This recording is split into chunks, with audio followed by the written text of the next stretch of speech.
नमस्कार दोस्तों, मैं हूं डॉक्टर संजीव और स्वागत करता हूं आपका अपने इस चैनल पे।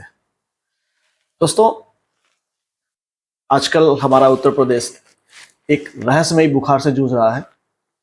रहस्यमयी मैं इसलिए कह रहा हूं क्योंकि इसके जो लक्षण हैं वो डेंगू, चिकनगुनिया, मलेरिया के जैसे लक्षण दिखते हैं, लेकिन जब हम इसका इन्वेस्टिगेशन कराते हैं तो ये सारी रिपोर्ट्स नेगेटिव आती है।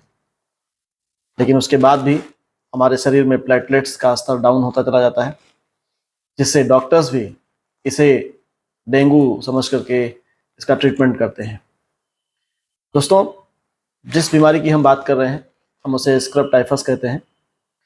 ये जानवरों में पाए जाने वाले एक जो कीटाणु है, जो जिसको पिस्सू कहते हैं, उसके लार्वा के लार में प्रेजेंट होता बैक्टीरिया है, जिसका नाम ओरेंसिया सुत्सुगोमुसी है। दोस्तों, ये उस पिस्सू या कुटकी जिसको हम कहते हैं उसके काटने से शरीर में फैलता है। इसका जो लक्षण है वो 6 से 20 दिन में दिखाई पड़ता है। यही कारण है कि जब आप शुरुआती दिनों में डेंगू, चिकनगुनिया या मलेरिया का जो टेस्ट कराते हैं तो उसमें नेगेटिव आता है। इस बीमारी का जो लक्षण है वो बिल्कुल वैसा ही मिलता जुलता है जैसा कि डेंगू, चिकनगुनिया में होता है, मलेरिया में होता है।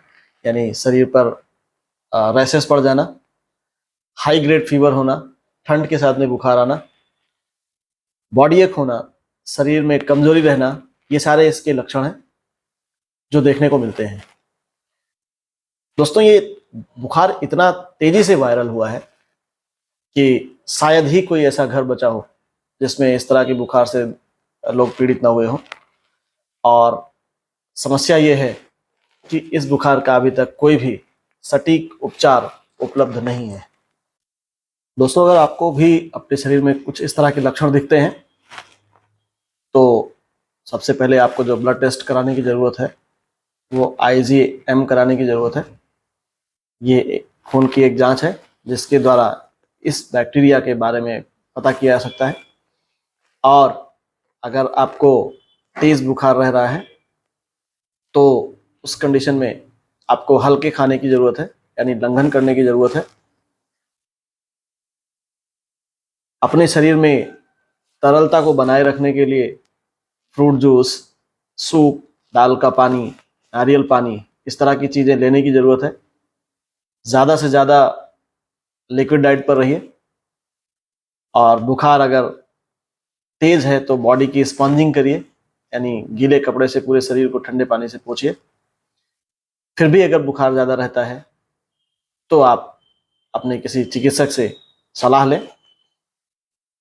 जब तक प्लेटलेट 50,000 तक रहती है तब तक बहुत पैनिक होने की ज़रूरत नहीं है, लेकिन बिलो 50,000 जब प्लेटलेट्स हो जाती है तो आपको किसी चिकित्सालय से ट्रीटमेंट लेने की ज़रूरत है।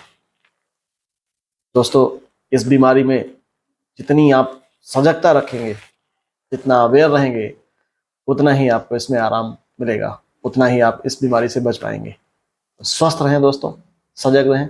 जय हिंद, जय आयुर्वेद।